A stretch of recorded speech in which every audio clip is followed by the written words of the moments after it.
break out our suspenders, scarves, and skinny jeans. That's casual. That's what casual people do. Welcome to WatchMojo.com, and today we're counting down our picks for the top 10 hipster movies. I should tell you that I'm not in a place to commit to anything right now. I just want to be upfront with you.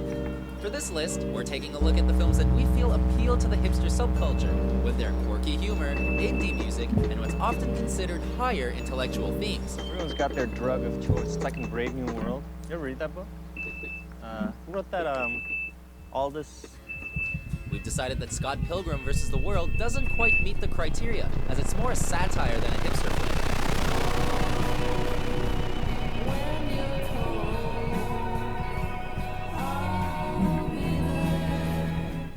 Even if Michael Cera is every hipster girl's dreamboat.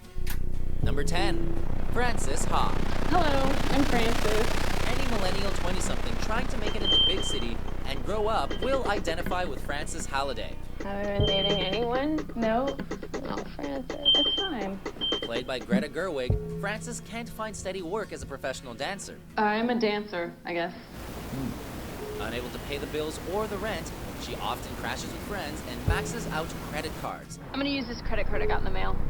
That's not smart. That's what they want. They want to keep you in debt. I know that. I see documentaries. Shot in black and white, Frances herself may be an irresponsible and naive protagonist, but at the same time, the audience admires her unrelenting passion to live out her dream. I'm still in debt from Paris. That was just stupid. Number 9, Garden State.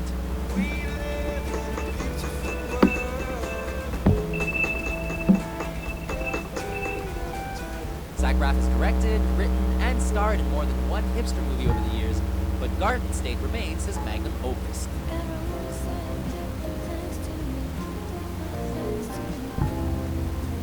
This charming dramedy is packed with evident hipster trademarks, such as a shy wallflower leading man, a manic pixie dream girl love interest, and a slew of peculiar supporting players. What are you listening to? The Shins. You know them? No. You gotta hear this one song. It'll change your life, I swear. What really distinguishes Garden State is its Grammy Award-winning soundtrack, which includes songs from indie acts like Carey Brothers, Iron and Wine, and The Shins.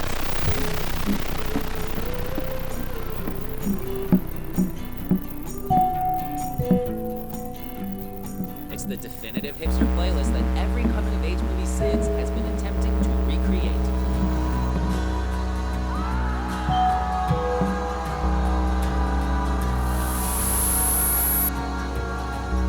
Number 8, Her. What do I call you? Do you have a name?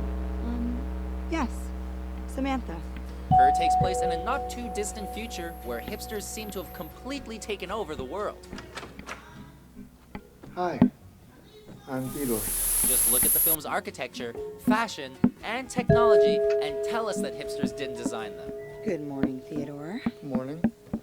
Of course, if Theodore Twombly were a true hipster, he'd have a much more old-school computer and tablet with which to communicate with operating system Samantha. Do you love me? Yes. Tell me you love me. What a poser. Nevertheless, this timely film's themes regarding communication, isolation, and trendy dating methods have the hipster essence written all over them. I just wanted to hear your voice and tell you how much I love you. I love you too. Number 7, Inside Llewyn Davis. Probably heard that one before. Proof never new and it never gets old when you focus on it. Llewyn Davis may have been born a few decades before the hipster movement, but he speaks to every pretentious artist that criticizes others for selling out while they themselves struggle at the bottom.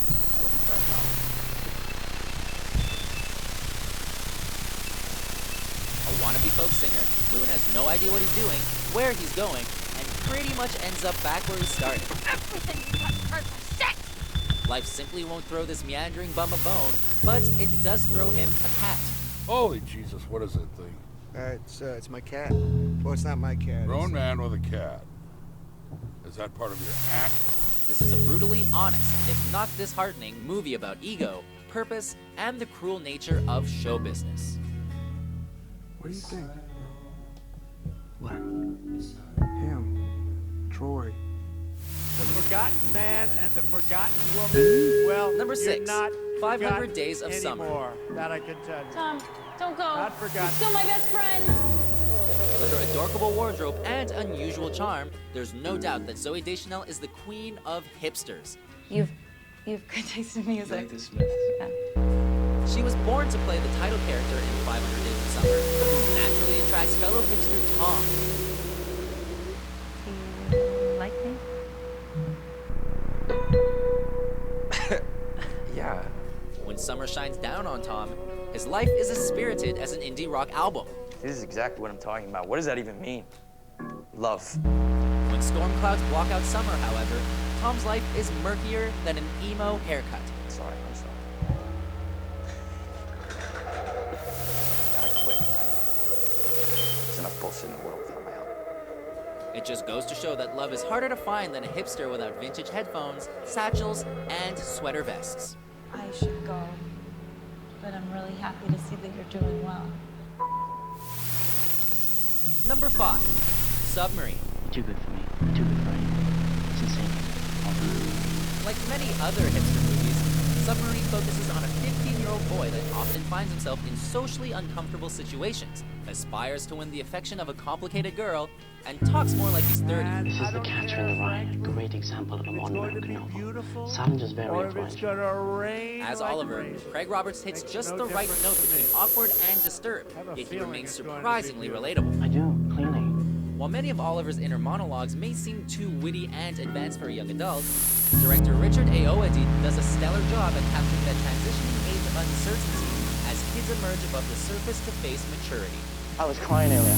My eyes are probably red. They look fine. Well, maybe they don't go red when I cry then. Number 4, Eternal Sunshine of the Spotless Mind. Do I know you? Jim Carrey's Joel and Kate Winslet's Clementine embody the two most common lovers found in hipster flicks. A lonely, depressed outcast and the eccentric free spirit who helps him come out of his shell. Thank you, everybody. Thank you. The relationship takes several unique turns, though, as the two endure heartbreak and attempt to erase one another from their memories.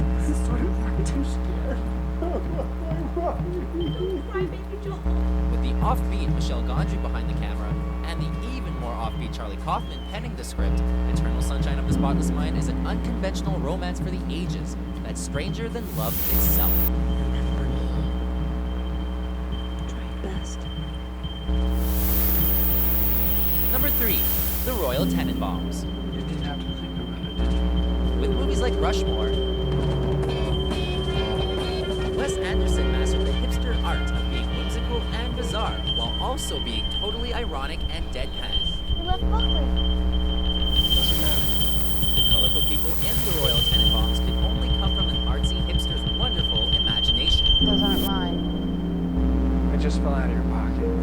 Just to name a few, the film brings together a suicidal tennis player, a neurotic single father, and a stone-faced playwright with 9.5 fingers. 4 years later, Margot disappeared alone for 2 weeks and came back with half a finger missing. They're a dysfunctional, weird, and gloomy bunch, but if there's even a little bit of hipster gene in your DNA, you'll want to be a part of this family. You stabbed me. He did. There was a price on my head, and he was a hired assassin. Number 2, Juno. Your name, please? Juno McGuff. Jason Reitman's known for making movies that epitomize today's world. All babies want to get born. All babies want to get born. Juno is destined to become a time capsule for Generation Y, preserving a period where teen pregnancy might have been trendy and hipsters dominated indie movies. I'm pregnant. What? Honest vlog? Yeah. Yeah, it's Bleakers. It's probably just a food baby. Did you have a big lunch? Juno herself may be an exaggerated hipster with her over-the-top dialogue, hamburger phone, and crush on Michael Cera. Think I'm in love with you? You mean as friends? At the same time, Juno encompasses all the insecurities teenagers endure, and the journey of self-discovery they must take to grow up. I'm just out dealing with things way beyond my maturity level. Thus, Juno is both a product of its time and a movie for generations to come.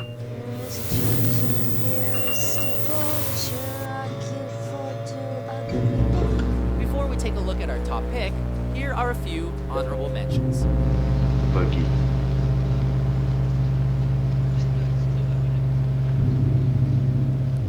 What'd she whisper to you?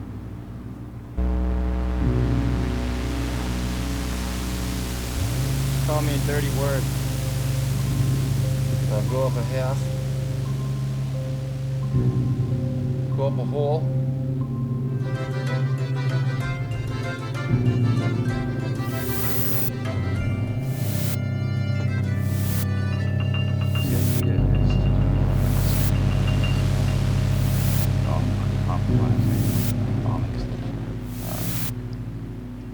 Number 1, Lost in Translation.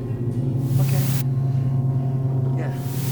Lost in Translation is the quintessential hipster movie, centered on two lost souls that find each other and themselves in an unfamiliar setting. The film covers virtually everything on the hipster checklist, such as alternative rock music, the search for one's identity, and an ambiguous final note that all of the self-proclaimed intellectuals in the audience will claim to understand.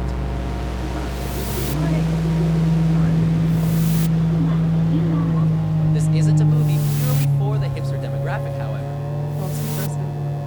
It's for anybody going through a state of alienation and is looking for a helping hand to get them back on track.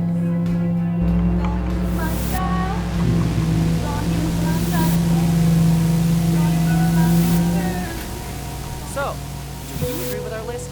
What is your favorite hipster movie? My God! I wrote a hit play! For more awesome top 10s published every day, be sure to subscribe to WatchMojo.com.